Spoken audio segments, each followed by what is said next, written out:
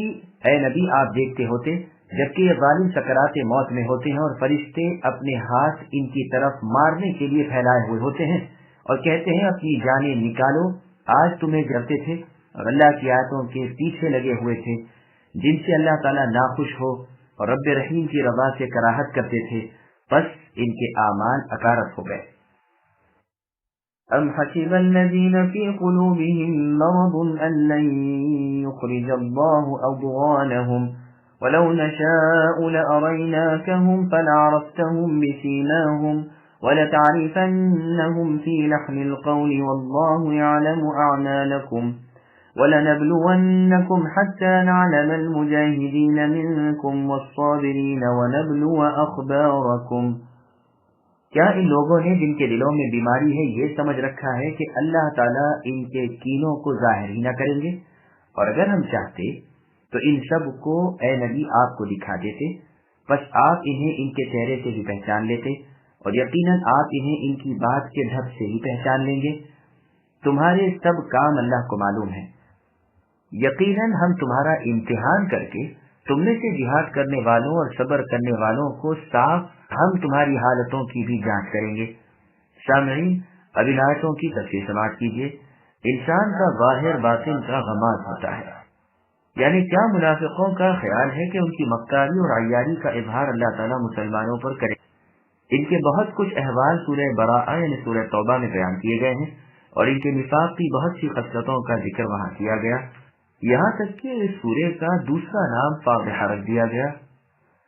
یعنی منافقوں کو فضیحت کرنے والی، ان کے پوشیدہ راز اور ان کے مکاریوں اور عیاریوں کا بھانڈا پھوڑ دینے والی صورت۔ ادغان جمع ہے ضغن کی، ضغن کہتے ہیں دلی حسد و بغض کو۔ اس کے بعد اللہ عز و جل فرماتے ہیں کہ اے نبی صلی اللہ علیہ وسلم، اگر ہم چاہیں تو ان کے وجود تمہیں دکھا دیں، بس تم انہیں کھلم کھلا جان جاؤ، لیکن اللہ تعالیٰ نے ایسا نہیں کیا، ان تمام منافقوں کو بتلا نہیں دیا تاکہ اللہ کی مخلوق پر پردہ پڑا رہے، ان کے عیوب پوشیدہ رہیں، ہر ایک کی نگاہ میں ان کی ذلت نہ ہو، امور اسلامی ظاہر جاری پر رہیں اور باطنی حساب اسی ظاہر و باطن جاننے والے کے ہاتھ رہے۔ لیکن ہاں، تم تو ان کی بات چیت کے طرز اور کلام کے ڈھنگ سے ہی صاف پہچان لوگے۔ امیر المؤمنین عثمان بن عفان رضی اللہ عنہ فرماتے ہیں، جو شخص کسی پوشیدگی کو چھپاتا ہے، اللہ تعالیٰ اسے اس کے چہرے پر اور اس کی زبان پر ظاہر کر دیتے ہیں۔ صحیح بخاری کی تشریح کے شروع میں عملی اور اعتقادی نفاق کا بیان پوری طرح کر دیا ہے، جس کے دہرانے کی یہاں ضرورت نہیں۔ حدیث میں منافقوں کی ایک جماعت کی تعین آ چکی ہے۔ پھر آگے اللہ فرماتے ہیں، ہم احکام دے کر روک ٹوک کر کے تمہیں خوب آزما کر معلوم کر لیں گے، بلکہ تمہیں معلوم کرا دیں گے کہ تم میں مجاہد کون ہے اور صبر کرنے والے کون ہیں، اور ہم تمہارے احوال آزمائیں گے۔ یہ تو ہر مسلمان جانتا ہے کہ ظاہر ہونے سے پہلے ہی اللہ علام الغیوب کو ہر چیز اور ہر شخص اور اس کے اعمال معلوم ہے، تو یہاں مطلب یہ ہے کہ دنیا کے سامنے کھول دے اور اس حال کو دیکھ لے اور دکھا دے۔ اسی لیے ابن عباس رضی اللہ عنہما اس جیسے مواقع پر لِنَعْلَمَ کے معنی کرتے تھے، لِنَرَى یعنی تاکہ ہم دیکھ لیں۔ إن الذين كفروا وصدوا عن سبيل الله وشاقوا الرسول من بعد ما تبين لهم الهدى لن يضروا الله شيئا وسيحبط أعمالهم يا أيها الذين آمنوا أطيعوا الله وأطيعوا الرسول ولا تبطلوا أعمالكم إن الذين كفروا وصدوا عن سبيل الله ثم ماتوا وهم كفار فلن يغفر الله لهم فلا تهنوا وتدعوا إلى السلم وأنتم الأعلون والله معكم ولن يتركم أعمالكم۔ جن لوگوں نے کفر کیا اور اللہ کی راہ سے لوگوں کو روکا اور رسول کی مخالفت کی، اس کے بعد کہ ان کے لیے ہدایت ظاہر ہو چکی، یہ یقیناً ہرگز ہرگز اللہ تعالیٰ کا کچھ نقصان نہ کریں گے، عنقریب ان کے اعمال اللہ تعالیٰ غارت کر دیں گے۔ اے ایمان والو، اللہ کی اطاعت اور رسول کا کہا مانو اور اپنے اعمال کو غارت نہ کرو۔ جن لوگوں نے کفر کیا اور اللہ کی راہ سے اوروں کو روکا، پھر کفر کی حالت میں ہی مر گئے، یقین کر لو اللہ انہیں ہرگز نہ بخشیں گے۔ پس تم بودے بن کر صلح کی درخواست پر اس حال میں نہ اتر آؤ کہ تم ہی بلند و غالب ہو اور اللہ تعالیٰ تمہارے ساتھ ہے، ناممکن ہے کہ وہ تمہارے اعمال ضائع کر دے۔ سامعین، روایتوں کی تفصیل سماعت کیجیے۔ گمراہ ہونے والا اپنا ہی نقصان کرتا ہے۔ اللہ سبحانہ و تعالیٰ خبر دیتے ہیں کہ کفر کرنے والے، اللہ کی راہ کی بندش کرنے والے، رسول کی مخالفت کرنے والے، ہدایت کے ہوتے ہوئے گمراہ ہونے والے اللہ تعالیٰ کا تو کچھ نہیں بگاڑتے بلکہ اپنا ہی کچھ کھوتے ہیں۔ کل قیامت والے دن یہ خالی ہاتھ ہوں گے، ایک نیکی بھی ان کے پاس نہ ہوگی۔ جس طرح نیکیاں گناہوں کو مٹا دیتی ہے، اسی طرح ان کے بدترین جرم و گناہ نے ان کی نیکیاں برباد کر دی۔ امام محمد بن نصر المروزی رحمہ اللہ اپنی کتاب الصلاح میں حدیث لائے ہیں کہ صحابہ کرام رضی اللہ عنہم کا خیال تھا کہ لا الہ الا اللہ کے ساتھ کوئی گناہ نقصان نہیں دیتا، جیسے کہ شرک کے ساتھ کوئی نیکی نفع نہیں دیتی۔ اس پر یہ آیت اطیعوا اللہ پوری اخیر تک اتری۔ اب اصحاب رسول اس سے ڈرنے لگے کہ گناہ نیکیوں کو باطل نہ کر دیں۔ دوسری سند سے مروی ہے کہ صحابہ کرام کا خیال تھا کہ ہر نیکی بالیقین مقبول ہے، یہاں تک کہ یہ آیت اتری تو کہنے لگے کہ ہمارے اعمال کو برباد کرنے والی چیز گناہ کبیرہ اور برائیاں ہیں، یہاں تک کہ آیت ان اللہ لا یغفر نازل ہوئی، یعنی سورہ نساء کی آیت نمبر 48۔ اب اس بارے میں کوئی بات کہنے سے رک گئے اور کبیرہ گناہ اور بدکاریاں کرنے والے پر انہیں خوف رہتا تھا اور ان سے بچنے والے کے لیے امید رہتی تھی۔